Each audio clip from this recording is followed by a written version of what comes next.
Hi guys, this is Sasha Carrion and I am here with the amazing Kevin Lepine. Hi Kevin, how are you? Thank you so much for having me. So I've just finished watching his show, Hypnosis Unleashed, and let me tell you, it was amazing. Thank you so much. We have a lot of fun. We're over at the Hooters Casino here in Vegas, and these guys have taken great care of us. Plus, you know, really with Hypnosis Unleashed, whereas it's an adult-based show, my big rule is I never want anybody to feel embarrassed about what they've done. I want everybody on stage to feel good about the things they've done. If they're having fun up there on stage, everybody has fun watching. So I really, really try and emphasize that. Now, how long have you been doing this? Well, I've been doing Hypnosis Unleashed for the last 2.5 years. I started working with Hypnosis Unleashed 5 years ago. I took it over 2.5 years ago. In the last couple of years, I've won the Best of Vegas award a couple of times. Bravo, which, yay. Thank you. That was really, really, really amazing. I was very thankful for that. I've been doing hypnosis since I was about 20, though. I've been doing it for a really, really long time now. But I get to do what I love, so it's great. That's great. And what's the difference between doing hypnotherapy as opposed to doing stage show hypnosis? Well, like I say in my show, I was actually trained clinically. I knew that I was going to use it for stage, but I still wanted to know everything I could about the science just to make sure that I always could keep people safe and keep people on a really, really good path while they were up there. But one of the big differences between clinical and stage, first of all, is the induction. Yes, very different. Yes. Well, I compare it to the difference between a sniper rifle and a sawed-off shotgun. When you're doing hypnosis clinically, you have time to interview your patient. You have time to set up an induction based around your patient, depending on, is this an audio person, a visual? You can totally cater an induction. Yeah. When I have a group of 10 people up there, I've got a limited amount of time to really get to the best of the best. So I'm kind of using a sawed-off shotgun where my induction is designed to hit as many people as it can in order to get them under as quickly as possible. So when they come to you clinically, they feel a lot safer because they know they're going to be there for one very, very narrow thing. Yes. When they volunteer to come up on stage, the number one fear in America is public speaking. So just the act of going on stage is terrifying for some people. So also, in everything that I do, in the rapport that I establish before I even bring them up there on stage, I have to make sure that they understand that they're going to be comfortable, that they're going to be safe with me. That they're going to be in control. Because Yes. I noticed that you made sure that everybody knew that anybody up there was going to be in control, that they were going to be safe, and that they were going to be comfortable the whole way. As long as you can really project that, people feel way more comfortable coming up, and the resistant barriers are going to be down. And I don't like terms like resistance barriers because that creates something that isn't there for 95% of the situations that you're in as a hypnotist. That even as a hypnotherapist, it's true. It's just a very small fraction of people that from time to time will resist. But in general, the majority of people want whatever they're coming in for. And they're curious about the experience. The mere fact that they bought a ticket to my show means somewhere in the back of their head, they kind of want to give it a shot. Yeah. So when I'm up there on stage in the beginning, I'm explaining what's going to happen so that they feel good about the idea of coming up on stage. And as long as I can make them feel comfortable with that, the rest is easy. Now, Kevin, how did you get into the world of hypnosis to start with? Well, I started off as a performer. I started performing when I was 16, working in different shows, different productions. By the time that I was 18, I was doing my own solo shows, Wow. doing comedy, doing magic, doing sideshow.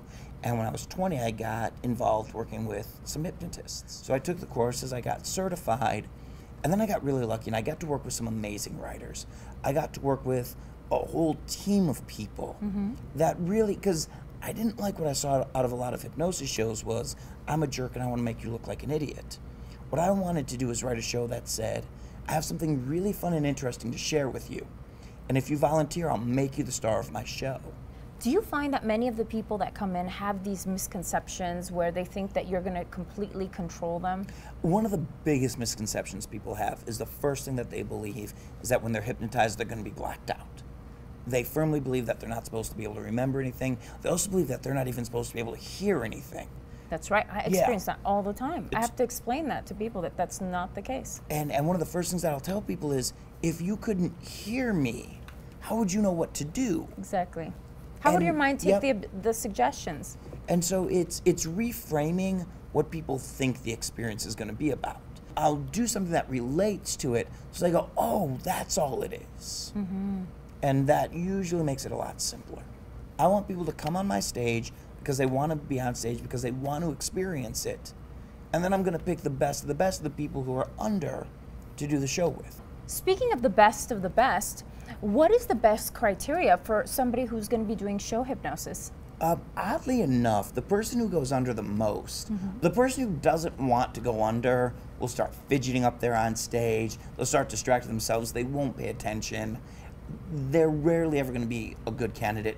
The person who really wants to go under, their biggest problem is I've watched them psych themselves out of it, where I can actually see them on stage going, okay, it's telling me to relax. I just have to relax. I want to relax. Why don't I relax more? I need to relax. And you'll watch them just overthink everything. The person who comes up on stage and honestly goes, I don't know, maybe it'll work, maybe it won't. The next thing they know, they're standing up and taking a bow and the show's over. Now, in my experience, I've noticed that people go into hypnosis in very different ways. And many times it has to do with the kind of mind and body connection that people have. Some people, I mean, when you hypnotize them, the body goes absolutely limp, and you can visibly see it. Now, there are other people that can still move around, that still that are more in their minds. Yes, physically speaking, everybody's a little bit different. I try my best not to create a situation where we're going to have what most people call floppers. We have somebody who's just flopping around all the time.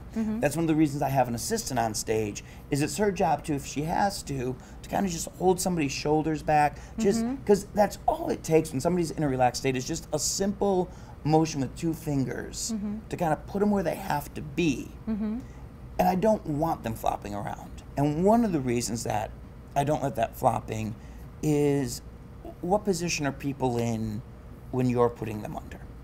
Usually they're in a very comfortable recliner. Okay, they're in a recliner. I don't have them in recliners on stage because I want the audience to be able to see their faces. The faces are 90% of everything. One of the big things I'm looking for is, I'll come around and I'll touch their arms. And once again, I try and use like two fingers. If I touch your arm and it's really heavy, you're probably not relaxed. If I touch your arm and it shoots up into the air, you're not hypnotized. You want attention. That's somebody I want off my stage immediately. Very interesting.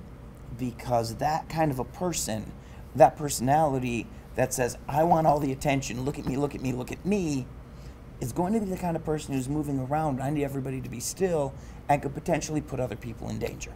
So when somebody comes to see you, they know they're there for a very narrow reason. Yes. And as long as you don't go outside of that reason, they're going to listen to your suggestions, they're going to follow them, and it's going to be effective. When you volunteer on stage, consciously even, you've said, okay, he's going to tell me to do some ridiculous things. So now, as long as I don't do something that goes outside of what is considered safe, then they're willing to do it. But on that same note, I have to be a lot more careful than you do. Because I have people moving around, and I don't have time to do an intake with these guys. That's right. The difference is that when people come in to see me, I'm going to I'm able to do the intake, so I understand exactly what's going on. I understand how the person processes information, whereas when people come in here and they're up on that stage, Kevin has to hypnotize a bunch of people at the same time, and you don't have that extra time. I don't have that luxury. You don't have that luxury, that's right. If I could, I would bubble wrap everybody into those chairs. Everything in my show is designed with safety first, humor second. Everything in my show really has to be about, is everybody safe? It's why I always tell people, you'll always fall to the middle. If they're all falling to the middle, I don't have heads cracking. It keeps them safe. I don't want them all going in the same direction, because if they're all going in the same direction, they could overpower that person on the end, and then they all topple over. I do everything I can in every way, shape, and form to protect them, not only from the environment, but even from their own thoughts. Kevin, you did something very interesting at the end of the show, and that is that you gifted the people that had volunteered these amazing suggestions. I wanted to really make sure to end the show.